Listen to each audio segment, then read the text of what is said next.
ഹർദീപ് സിംഗ് നിജ്ജർ വധത്തിൽ മാധ്യമങ്ങളെ തള്ളി കനേഡിയൻ ഭരണകൂടം. പ്രധാനമന്ത്രി നരേന്ദ്രമോദി അടക്കമുള്ളവർക്കെതിരായ വാർത്താ അടിസ്ഥാനരഹിതം ഇന്ത്യൻ യാത്രക്കാർക്ക് ഏർപ്പെടുത്തിയിരുന്ന അധിക പരിശോധനകൾ പിൻവലിച്ചു.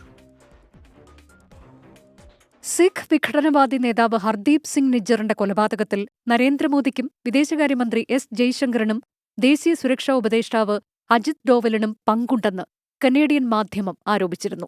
ഒക്ടോബറിൽ ദി ഗ്ലോബ് ആൻഡ് മെയിൽ പ്രസിദ്ധീകരിച്ച ലേഖനത്തിലായിരുന്നു ആരോപണം. പേര് വെളിപ്പെടുത്താത്ത രഹസ്യാന്വേഷണ ഉദ്യോഗസ്ഥരെ ഉദ്ധരിച്ചായിരുന്നു ആരോപണം. വാർത്ത പുറത്തുവന്നതിന് പിന്നാലെ ഇരു രാജ്യങ്ങളും തമ്മിലുള്ള ബന്ധം വഷളായി. ഇന്ത്യക്കെതിരായ പ്രചാരണത്തിന്റെ ഭാഗമെന്ന് പറഞ്ഞ് കേന്ദ്രം റിപ്പോർട്ടിനെ തള്ളി.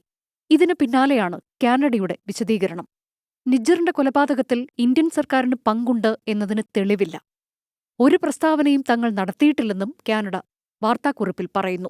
ഇന്ത്യൻ യാത്രികർക്കുമേൽ ഏർപ്പെടുത്തിയിരുന്ന അധിക പരിശോധനകൾ പിൻവലിച്ചതായി കനേഡിയൻ ഗതാഗത മന്ത്രി അനിത ആനന്ദ് പറഞ്ഞു. കഴിഞ്ഞയാഴ്ചയായിരുന്നു സുരക്ഷാ കാരണങ്ങളുടെ പേരിൽ ഇന്ത്യയിലേക്ക് യാത്ര ചെയ്യുന്നവർക്ക് അധിക പരിശോധനകൾ ഏർപ്പെടുത്തിയത്. International desk 24.